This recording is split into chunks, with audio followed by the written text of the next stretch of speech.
welcome to Live at 5 from here in sunny Southsea today. I'm your host Tracy Harris, and I'd like to welcome all of our regular viewers and thank you for joining me today. But a very special hello to Rosh, who I understand is actually watching us via the web from none other than Los Angeles. We're really getting out there now.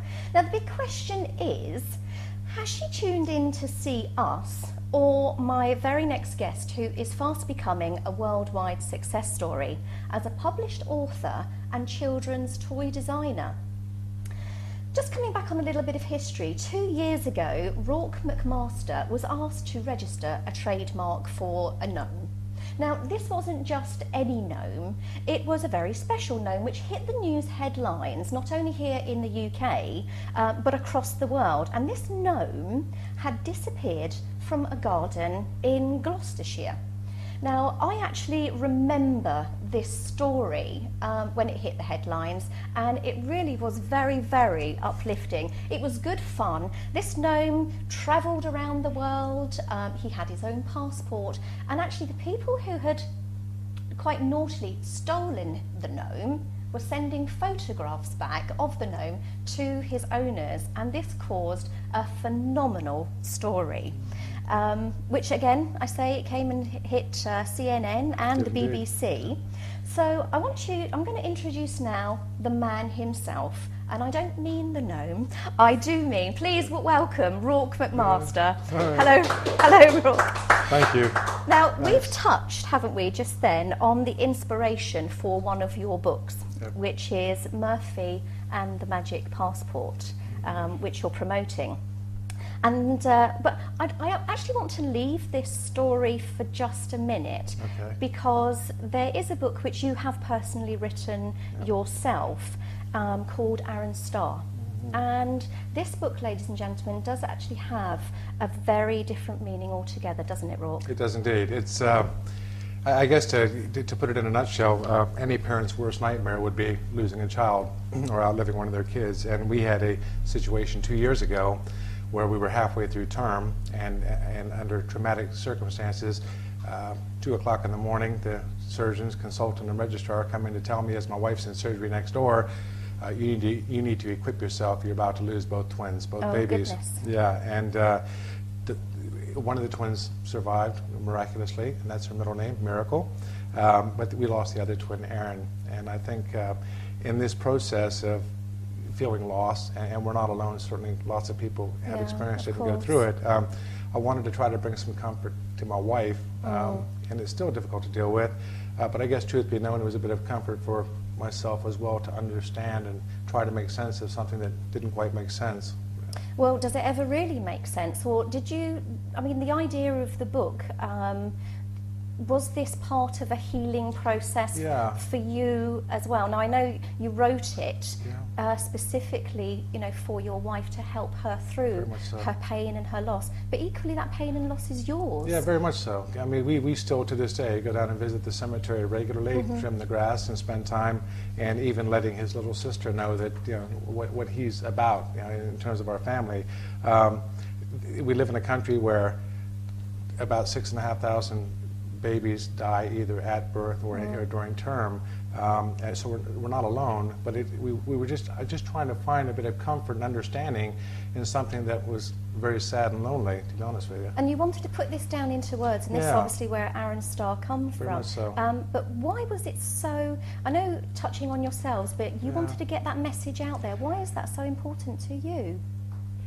Well, when I wrote the story, and to be honest with you, I didn't spend months and months and months doing so, but I actually started to write it. I thought about, I need to put this in, express this in writing, because writing is something I enjoy doing. And when I sat down and penned the 800 words, it wasn't difficult, but it was very emotive.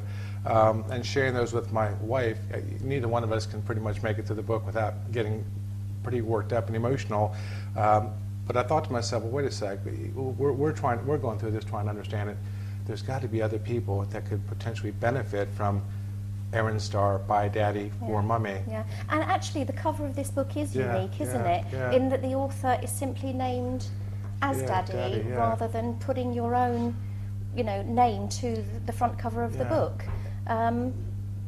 if you don't mind, actually, whilst we're on that subject, I think I'd like to read a very small extract from Aaron's Star, which was due for release, I believe, at the end of August. Yes, it is. Isn't it? And this is on Amazon. And elsewhere, yes. And elsewhere, but we tend to know it here That's in the UK fair. as Amazon, so Yeah. that's fantastic. Ladies and gentlemen, I mean, I had the enormous pleasure and privilege of previewing this book last week. I must say, Rourke, it's beautifully written. Nice. And inspirational too, I think, to any mother and father who find themselves sadly in a very similar position. Please bear in mind when I read this that this message is coming from the child to the mother. Make time to enjoy the screeches and smiles of my little sister, and in her screeches and smiles find me there also. Know that when you dance and sing around the room, that I dance and sing with you. See, now there you go. You've got me again, as you did last week. I have to say, Me too. I do. And I don't know how many times that I've actually read that through. I was very moved by this book, Rourke, and I can see it in your face. This is still a very personal journey to you. But yet, at the end, I felt uplifted and warm. I will never, ever understand, the empty space that a child leaves behind. It's a space that really can never be filled. I think you're right. Gosh, it's quite emotional. But I hope that in this book and the process of writing it, that it has brought you some comfort to both of you, to your wife Caroline, to yourself. And to the readers as well. Hopefully so. I really do. And thank you very much for sharing that personal journey with us. Talking of journeys, I want to move on to another subject now, because this one is fun. And we started it at the beginning of the interview with you today, Rob. This is about Murphy, a gnome. And as we mentioned earlier, Murphy's character as a gnome has this array of adventures with a magic passport. Tell me more. And a traveling companion as well. Yep. And as you mentioned earlier, we were asked to organize the trademark a couple of years ago, and the elegant, regal lady that owns Murphy, a wonderful gal, Eve, she was thinking about, well, what can I actually do with this? Because she had television crews from Tokyo, from Japan, Germany, all over Europe, the U.S. She was on CNN. He was a phenomenal success, wasn't he? Yeah, he kind of took the world by storm, and the world kind of warmed to him. So we got to talking, and I thought to myself, well, just how far down the rabbit hole can Murphy go? Yeah. And I thought to myself, well, how about entertaining children and bringing some joy, adventure, and a bit of mischief to young kids between like 4 and 8? So we started working on a series of stories. Truth be known, we now have 18, one of which is in print and about to be redone this month, Murphy and the Magic Passport. But his traveling companion, when he was actually kidnapped, his nickname was the Bear. Okay. So his traveling companion in this series that we've come up with, The Adventures of Murphy the Gnome and Yazzy Bear. Yazzy Bear, okay. Which is a nice, cuddly, cute bear that is his traveling partner. And in the first series of books, he starts out in Ireland, and then he moves on to Rio de Janeiro for some adventures and mischief. Fantastic. Then Beijing, then South Africa, and he's also in Sydney as well. So he has. And how does he get to these places? Funny you should ask that. Well, you have to read the story. No. Oh, no, okay. That's a tease. He actually was given, given as a gift from the fairy godmother because he did something quite spectacular for one of the fairies, and the queen fairy mother gave him a gift, and the gift was a magic passport and a medallion. And throughout the course of this series of stories, it becomes apparent what these two things are for. The magic passport, he can click his heels, and in an instant, he's in Rio. Wow. Which is pretty cool. Yes. And with the medallion, that's evolving in terms of the special powers that it has.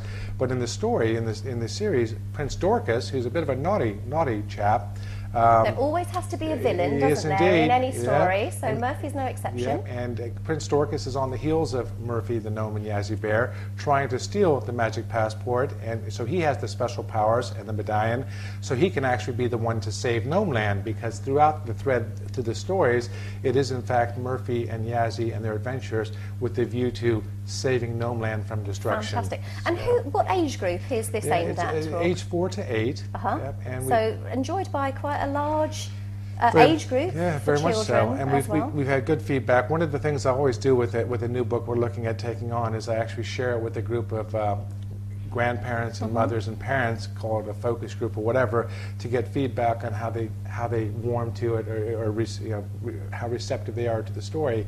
And I must say, on the Murphy stories, and I've shared about 6 of them with the groups now, folks are pretty excited. And they are fun. They are fun stories. You know, they are taking you back to real childhood stories that you can embrace.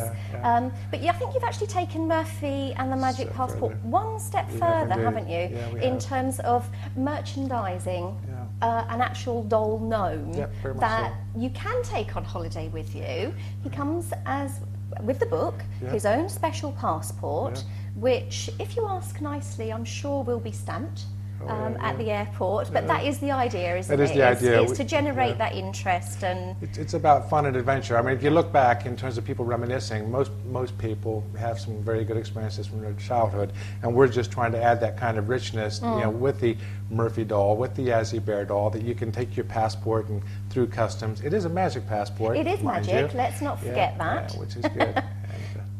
So, is there anything else? I know the illustrations in some of the book. I mean, Murphy and the Magic Passport is very, very colourful. And you've actually brought in a couple of Aaron Starr, which is certainly there was one in particular which I loved. Which is this one here. Which is this one. And just going back. This really is beautifully illustrated, and this was a lady... This is Deepali from India, and she's worked with me, and she's a lovely gal, and she's done a fantastic job. Far exceeded my expectations, because in the beginning she was like, Rourke, I'm not sure I can meet your expectations on this. And I said, Deepali, follow your heart, follow your intuition, put some love into it, and we'll be just fine. And this really captures the whole essence, doesn't it, of Aaron Starr. But now we've got Aaron Starr, we've got Murphy and the Magic Passport, Mini Bears. Where are you with Mini Bears the Mini Bears. now? Mini Bears. Here we go again. This man is no end of talents. We're working on it. But we've actually been contacted over the last 4, 5, 6 months by a few different authors looking for getting into the market with some of their books. One gentleman from Australia who's written a number of books, and all the ones I've read I really like, and I put them to focus groups as well. And we've just signed a publishing agreement. We have a series of 4 books, the Mini Bears, which is a family. They each have their own names and the characters, and they're a bit mischievous, and they get up to a bit of family fun. Once again, to be entertaining for kids between 4 and 8 years old. And we'll be printing those 4 Mini Bears books in October. Fantastic. I mean, Rourke, every time I talk to you, you're so passionate about what you do. You really do bring a light into everything.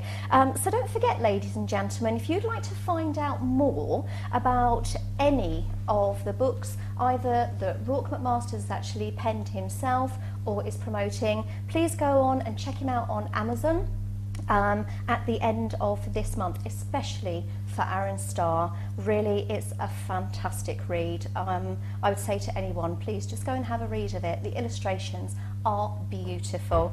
So I wish you all the very best, Rourke. Thank you very much. Thank you. I thank you very much for coming in today and sharing such an amazing journey with us. Thank you for having me. Much Thank you very much. Thank you.